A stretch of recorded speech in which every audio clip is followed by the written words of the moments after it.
Welcome to This Explainer. Today we're diving into a genuinely fascinating analysis by author Emmanuel Emedek. We're looking at the economic and cultural future of Africa, but specifically focusing on a massive shift in what society actually views as the ultimate form of success. Emedek presents a really compelling argument about where our attention is going right now and where it might need to go if we want long-term prosperity. Let's get right into it. So I want you to think about your own hometown for a second. Picture a big public event in your community. When the guests arrive, who gets the absolute loudest applause?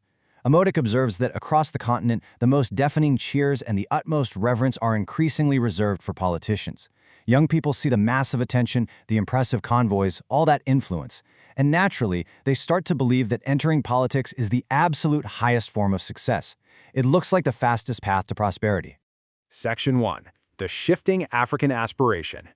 You see, historically, the people who actually transformed communities day to day were the entrepreneurs. We're talking about the local farmers building agribusinesses, everyday traders scaling up to full-on manufacturing, and innovators who were out there solving hyperlocal problems. They were the heroes creating real opportunities.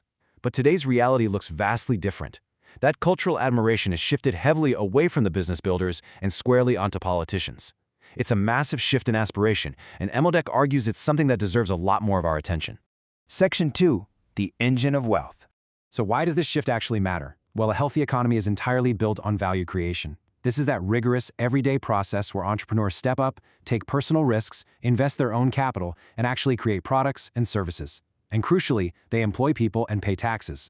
Emedek highlights a really fundamental truth here. Those taxes are exactly what fund public services. They build the roads, they support healthcare, and ultimately they pay the salaries of public servants, including those exact politicians getting the loudest applause. The government simply cannot function without a thriving private sector generating that value first. Section 3. The Ripple Effect. Let's actually map out how this chain reaction works in the real world. It all starts when one entrepreneur decides to take a chance and invest capital. Just that single decision ripples out. Suddenly, dozens, maybe hundreds of local people get jobs. Those newly employed individuals take their wages, they support their families, they buy homes, and they stimulate the entire local economy. Existing suppliers grow, and completely new businesses emerge just to serve them.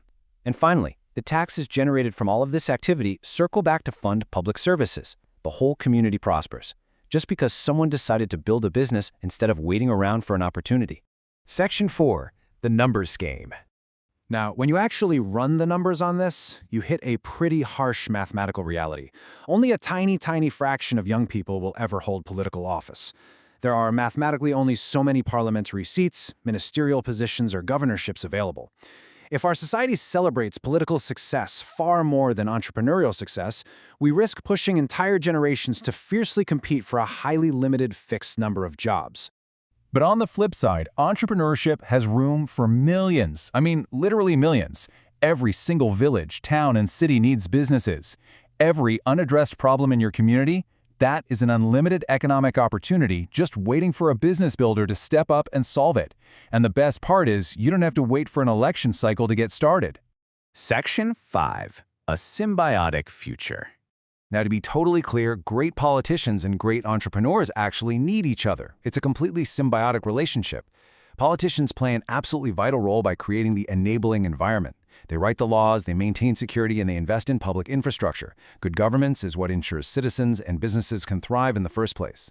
But politics alone doesn't generate sustainable wealth. That's where the entrepreneurs come in as the engine. They take the risks, they create the tangible products, and they generate the wealth and taxes that keep the state running.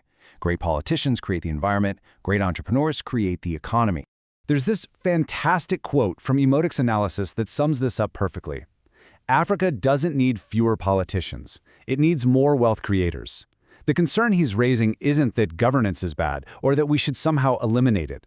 The goal is simply to shift our cultural focus. We need young people dreaming of building factories just as much as campaigning for office. We need innovators developing tech, farmers transforming agriculture, and engineers building vital infrastructure. Which leaves us with a final, pretty provocative question to chew on. What happens when a continent celebrates its business builders just as passionately as its politicians? Just imagine if kids could name as many local business owners as they can political figures. Think about the massive reduction in poverty, the explosion of innovation, and the sustainable economic growth that would naturally follow that kind of cultural shift. If we want lasting prosperity, Amadika's ultimate takeaway is that we absolutely have to inspire more young people to become creators of opportunity. Thank you so much for joining me for this explainer. Keep learning, keep questioning, and I'll see you next time.